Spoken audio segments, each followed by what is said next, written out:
ছেলে সুমিত অধিকারী পেশায় হাবড়া থানার সিভিক ভলেন্টিয়ার। ছেলে অত্যাচার সহ্য করতে না পেরে অবশেষে পুলিশের দ্বারস্থ বৃদ্ধ মা ও বাবা।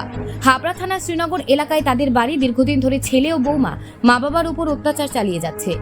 সম্পত্তি লিখে দেওয়ার চাপ না দিলে, মারধর এবং নগদ টাকা না দিলেও অকথ্য গালিগালাজ ও মারধরের অভিযোগ। বাড়ির অশান্তি মিটিয়ে দেওয়ার জন্য দিদি বাড়িতে গেলে দিদিকেও অকথ্য ভাষায় গালিগালাজ ও হুমকি সহ্য করতে না পেরে অবশেষে হাবড়া থানার দ্বারস্থ বৃদ্ধ মা ও বাবা।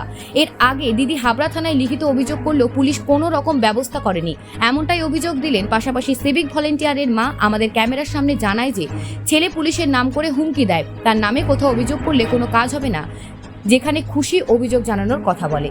আরজিকর কাণ্ডে ডাক্তারি পড়ুয়া ছাত্রীকে ধর্ষণ করে খুনের অভিযোগ সিভিক ভলেন্টিয়ারের বিরুদ্ধে। রাজ্য জুড়ে সিভিক ভলেন্টিয়ারের বিরুদ্ধে একাধিক অভিযোগ উঠে আসছে। পুলিশের সাথে কাজ করে কি এই ক্ষমতার অপব্যবহার উঠছে প্রশ্ন। পুলিশের দ্বারস্থ হলাম। ছেলের অত্যাচার করে, বউরাও করে, সবাই করে, অত্যাচারটা সবাই করে, কিন্তু ছেলের মদতেই বেশি হচ্ছে। ছেলে ইচ্ছা করলে থামাতে পারে বা কিছু করতে পারে, সেটাও করছে না। ছেলে কি করে? আমার ছেলে হাবড়া থানায় সিভিক পুলিশ। আপনাকে মারধর করে? হ্যাঁ, ওরকমই। ওর বাবারে ছেলে ই করে, আর হচ্ছে বউরা আমাদের ই করতে আসে। বউরা ওর বাবারে তো মারতে পারে না, ওর বাবারে ছেলে মারতে গেছিল, 2 দিন করেই মারতে গেছে। কি কারণে মূলত আপনাদের মারধর করতে যায়? আমাদের মারধর করতে যায় কারণটা ঠিক বলতে পারবো না। তার মধ্যে ওই যে টাকা পয়সা কিছু চায় যে টাকা পয়সা আমার দিতে হবে, আমি এই টাকা পাই, হ্যাঁ এই টাকা পাই, ওই টাকা পাই। আমি বলছি লোক ডাক, আমার কাছে কি টাকা পাস? আমার কাছে তো কোনো টাকা পাস না। খেতে দেয় ছেলে? না, খেতে দেয় না ছেলে, খেতে দেয় না।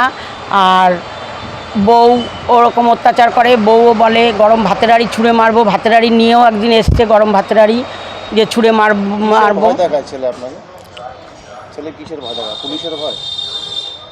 পুলিশের ভয় কি? ও বলে থানায় ও চাকরি করে, সেখানে ওর একটা ইয়ে আছে।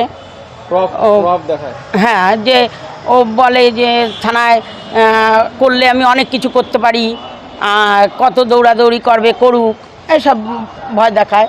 এবার থানার ভয় দেখাক, যেখানে ভয় দেখাক সেটাই দেখায়, ওর একটা জোর আছে। ছেলে সিভিক ভলেন্টিয়ার হয়েও আজকে আপনারা বাবা মা, আপনার স্বামী স্ত্রী দুজনেই আজকে থানায় এলেন, কতটা অসহায় বোধ করছেন? খুবই অসহায় বোধ করছি। কতদিন ধরে অত্যাচার চালায় আপনাদের? অত্যাচারটা চালাচ্ছে এই 2-3 মাস ধরে। এতদিন আসেননি কেন পুলিশের কাছে? এতদিন আসেনি, মা ভাবি যে যাব, দেখি যদি কমে যায়, দেখি যদি কমে যায়, যদি হয়।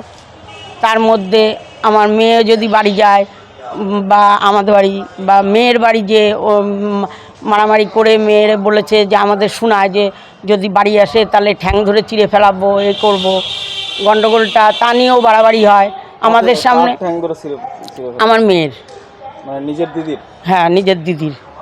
বউরা বলে যে ঠ্যাং ধরে চিড়ে ফেলাবো, বউরা মারধরও করেছে। কি চাইছেন আপনি? কি চাইছি? যা সবাই চায়, পুলিশের কাছে আসলে একটা বিচার। অভিযোগ করেছেন? হ্যাঁ। কি নাম আপনার? মিলি অধিকারী। ছেলের নাম? সুমিত অধিকারী। কোথায় বাড়ি? হাবড়া শ্রীনগর। মা বাবার ওপর প্রচণ্ড অত্যাচার করে, বাড়ির জিনিসপত্র ভাঙচুর করে, মা কিছু মানে মার কাছ থেকে টাকার প্রেশার করে। কে? আমার ছোট ভাই। কি করে? ও হাবড়া থানার সিভিক। সিভিক হিসাবে পুলিশের ভয় সিভিক দেখায়? প্রচণ্ডভাবে পুলিশের ভয় দেখায়। আর আমরা থানায় আসি তো বলে অফিসার কি করবে, কিচ্ছু করবে না, যত পারিস দৌড়াবি দৌড়া, যেখানে মাদেরও বলে যেখানে পারবি সেখানে দৌড়াও, তোমরা কিচ্ছু করতে পারবে না, থানা আমার হাতে আছে, থানা আমার কেনা। ও থানার মনে হয় যে অমিত আছে, সিভিক ভলেন্টিয়ারদের যে হেড আছে, হ্যাঁ, তারও ভয় দেখায়, মানে তাকে দিয়ে সব, তাকে টাকা পয়সা দিয়ে, না সিভিক ভলেন্টিয়ারদের মনে হয় কাজ টাজ করে, তাকে মনে হয় ওকে এক্সট্রা ডিউটি দেয়, এক্সট্রা ডিউটি দেয়, ওকে মনে হয় 200-300 টাকা করে দেয়, আর ওর 700-800 হাজার টাকা এক একদিন ইনকাম হয়, ওইসব টাকা পয়সা ওকে দেয়। মারধর করে? হ্যাঁ, মা বাবাকে মারধর করে, জুতো আমাকে তো মারধর করেছে, আমার তো কমপ্লেন করেছি হাবড়া থানায়, কিন্তু জিডি নিয়েছে, কেস নেয়নি। কোনো ব্যবস্থা নেয়নি? না, কোনো ব্যবস্থা নেয়নি। ও হয়তো কাউকে, ওর অনেক পাওয়ার আছে, সেই পাওয়ারটা দেখাচ্ছে। আমি অনেক, বলে আপনাকে? আমাকে হাবড়া থানার থেকে আমি একটা কি বলে আপনাকে ভাই কি বলে? ভাই বলছে যত পারবি দৌড়া, কোনো কেউ কেস নেবে না, থানার কেউ কেস নেবে না, থানা আমার হাতে, থানা আমার হাতে। কি বলে হুমকি দেয় ঠ্যাং ধরে? পা ঠ্যাং ধরে চিড়ে ফেলবো, এই বাড়ির দিকে আসুক। মা বাবাকে মারধর করে, যখন মা বাবাকে গালাগালি করে, জুতো ছুঁড়ে মারে সব। আমি এবার বাপের বাড়িতে গেলে, মা তো অসুস্থ, তো মা পিজিতে ডাক্তার দেখায়, মা প্রচুর, মার কিডনির অসুবিধা, হার্টের অসুবিধা, দেখতে গেলেও দেখতে যেতে দেবে না, এক বাটি তরকারি দিলেও দিতে দেবে না। আপনাকে ঠ্যাং ধরে চিড়ে হ্যাঁ ফেলানোর ঠ্যাং ধরে চিড়ে ফেলেন। আর তাছাড়া আমার নামে অনেক অশ্লীল নোংরা ভাষায়, মানে অশ্লীল অনেক নোংরা ভাষায় অনেক রকমভাবে কথা বলে আমাকে। প্রভাব খাটানো একটা কথা। হ্যাঁ, যাতে আমি ওই বাড়িতে না আসি সেজন্য পাড়ার সবাই, পাড়ার প্রত্যেকটা ঘরে ঘরে গিয়ে আমার নামে নোংরা কথা বলেছে। আমি কি চাইছেন আপনারা? ওর একটা ব্যবস্থা, যে থানা একটা পদক্ষেপ নিক, তাই চাইছি। আপনার নাম? মৌসুমী অধিকারী।